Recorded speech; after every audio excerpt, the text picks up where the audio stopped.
Olá, eu sou o Dr. Paulo Egídio e hoje nós vamos falar sobre o coronavírus. Como prevenir a sua disseminação e se a relação sexual faz parte dessa prevenção. Vamos falar como a clínica e os hospitais que operamos, quais os cuidados que temos tido para prevenir a disseminação do vírus. E vou falar da reprogramação da minha agenda internacional, onde eu ia dar aulas em 3 congressos internacionais nesse primeiro semestre. O coronavírus é uma família de vírus que transmite como o vírus da gripe e causa a infecção respiratória.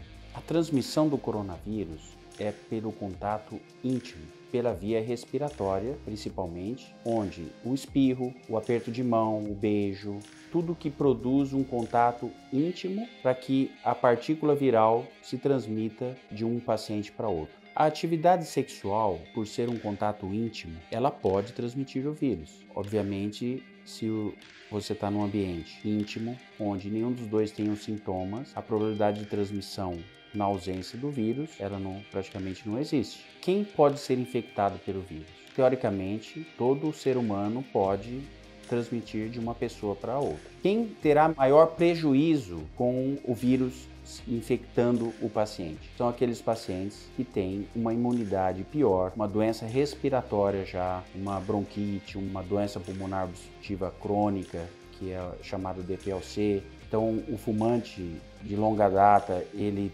por ter uma doença respiratória, ele é mais vulnerável. Ou seja, quem vai sofrer mais com o vírus? Quem já tem uma imunidade mais baixa ou uma doença respiratória ou doenças que abaixam a imunidade, como o câncer em quimioterapia, a AIDS, aquele que está imunodeprimido, o uso de quimioterápicos, radioterápicos, que é o câncer. Temos que melhorar a nossa imunidade em qualquer idade.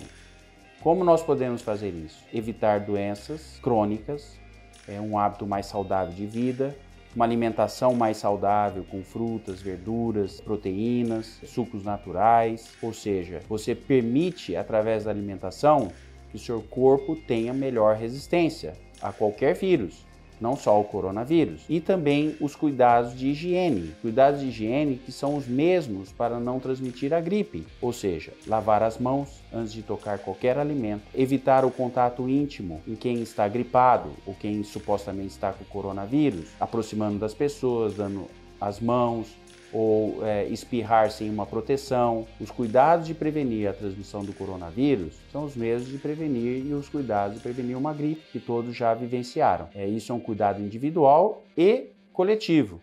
Como que coletivamente nós podemos prevenir a transmissão do coronavírus? Evitando aglomerações. Ou seja, no momento que a gente está tentando controlar a disseminação desse vírus, a gente evitar ir em ambientes onde tem muita gente, porque se tiver algum infectado, é mais fácil a transmissão.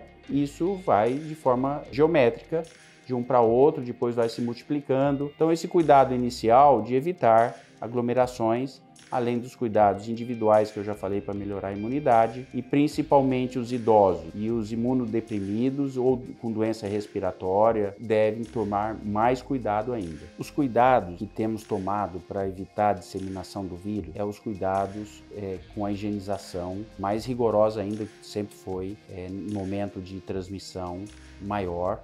A higienização excessiva, além do que já fazíamos. E também os pacientes, eles têm uma logística de entrada na clínica, porque a clínica não tem uma recepção comum para aglomerar vários pacientes. Existem salas de esperas individuais, são 6 salas, então o paciente é marcado uma consulta de pelo menos 1 hora em salas individuais.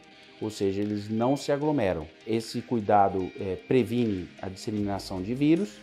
E na marcação e na confirmação de consulta, quando o paciente tem alguma suspeita, está espirrando, está com febre, a gente tem procurado, então, conscientizá-lo de remarcar essa consulta para que o vírus não venha até a clínica, de preferência, evitando também a própria aglomeração e os cuidados de higiene não só do médico, mas de todos os funcionários da clínica e do próprio paciente, a gente tem intensificado. Outra medida que é de muita importância, como é uma cirurgia eletiva, desde que não haja uma procura excessiva de atendimento hospitalar pela própria pandemia, eu procuro utilizar os hospitais para fazer a cirurgia que não tenham pronto-socorros. O próprio local do hospital onde eu vou fazer a cirurgia, a probabilidade de ter o vírus é menor, porque não existe pronto-socorro.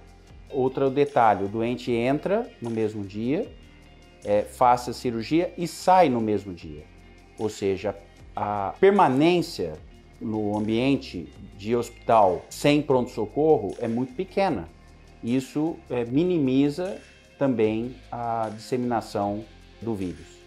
Nessa condição de cuidado internacional na prevenção da disseminação do vírus coronavírus, os meus eventos internacionais que eu fui convidado para dar aula, eles estão sendo reprogramados como medida de contenção da disseminação do vírus, medida consciente. Então, por exemplo, o Congresso Europeu de Urologia, que iria ser em Amsterdã agora em março, ele foi prorrogado para julho.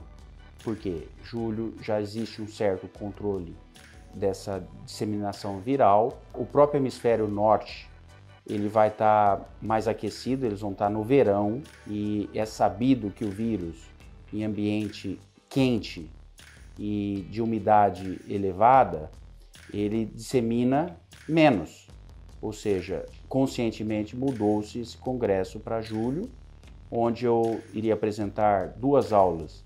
Uma na Sociedade Europeia de Andrologia, ESAL, e a outra na Sociedade de Cirurgia Reconstrutiva Urogenital, que foi prorrogado então essas minhas 2 aulas para julho.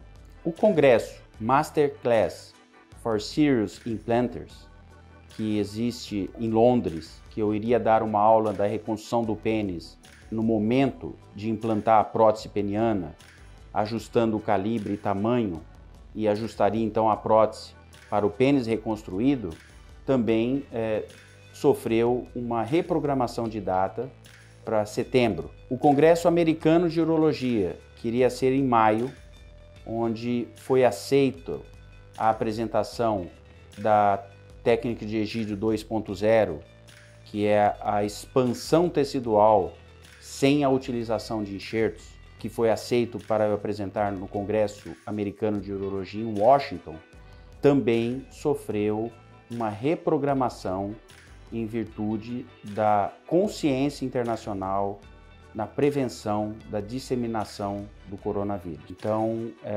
todos nós, individualmente ou coletivamente, estamos juntos para controlar esse vírus e nos fortalecermos como sociedade, como indivíduos, respeitando um ao outro, o meio ambiente e de forma consciente produzir uma sociedade até melhor.